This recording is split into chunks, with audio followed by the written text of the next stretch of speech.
Assalamualaikum warahmatullahi wabarakatuh. Selamat bergabung kepada anak-anakku sekalian. Pada materi hari ini kita mempelajari menerima qada dan qadar. Anak-anakku sekalian, mudah-mudahan anakku seluruhnya dimanapun berada selalu sehat selalu dan dalam lindungan Allah Subhanahu wa Ta'ala. Untuk memulai pelajaran kita pada kesempatan ini, marilah sama-sama kita mengucapkan basmalah. Bismillahirrahmanirrahim. Anak-anakku, tahu tidak apa itu iman kepada qada dan qadar? Untuk mengetahui apa itu iman kepada qada dan qadar, yuk perhatikan penjelasan berikut. A. Memahami makna iman kepada qada dan qadar. Qada dan qadar dalam ajaran Islam termasuk dalam rukun iman yang keenam. Qada dan qadar sering disebut juga dengan istilah takdir, yaitu meyakini dan mempercayai dengan sepenuh hati adanya ketentuan dan ketetapan Allah Subhanahu wa Ta'ala. Pengertian iman kepada qada dan qadar. Qada adalah keputusan atau ketetapan terhadap sesuatu ketentuan yang telah ditetapkan oleh Allah Subhanahu wa Ta'ala. Sedangkan qadar atau takdir adalah segala ketentuan Allah Subhanahu wa Ta'ala yang telah berlaku terhadap semua makhluknya, namun qadar dapat diubah dengan usaha manusia ataupun disebut dengan ikhtiar. Anak-anakku sekalian, coba kita perhatikan gambar contoh qada. Contoh qada ini ada gambar pertama, yaitu ada sekelompok orang membawa mayit dalam keranda. Jadi ini kematian pasti datang. Ini adalah salah satu contoh qada. Kematian itu pasti datang. Yang berikutnya, bumi serta planet-planet lainnya berputar sesuai porosnya. Dan yang ketiga, gambar matahari terbit dari timur dan tenggelam di barat. Ini adalah contoh qada. Hikmah beriman kepada qada. Seseorang yang beriman kepada qada akan bersikap dan berperilaku antara lain sebagai berikut.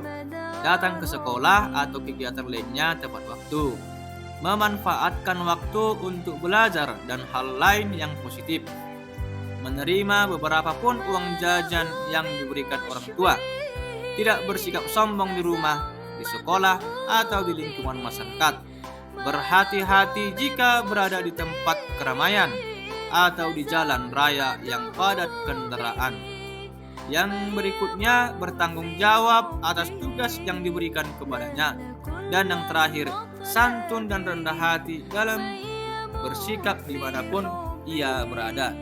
Jadi ini kita lihat, berhati-hati jika berada di tempat keramaian ini adalah contohnya. Kita lihat gambar di samping, seseorang berdoa supaya dia dijaga oleh Allah Subhanahu wa Ta'ala. Yang berikutnya, memahami makna qadar.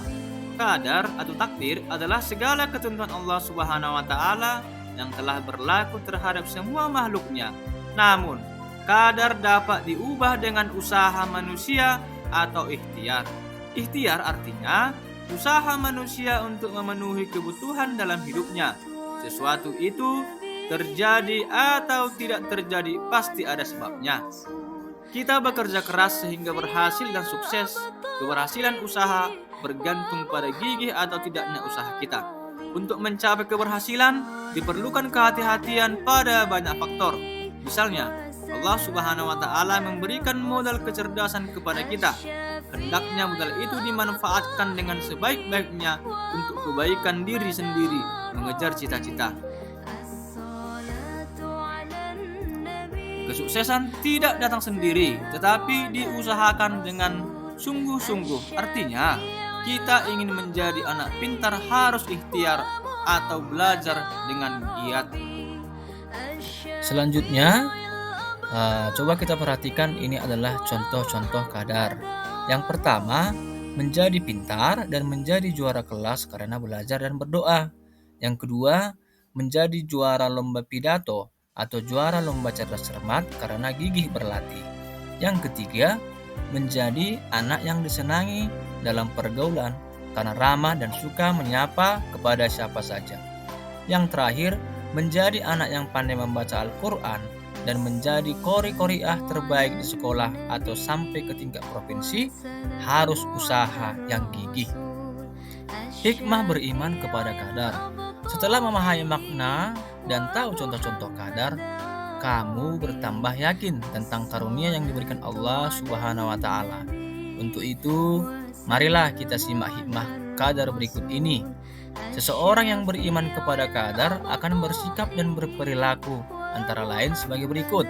Yang pertama, menyadari bahwa semua cita-cita yang diinginkan harus diusahakan.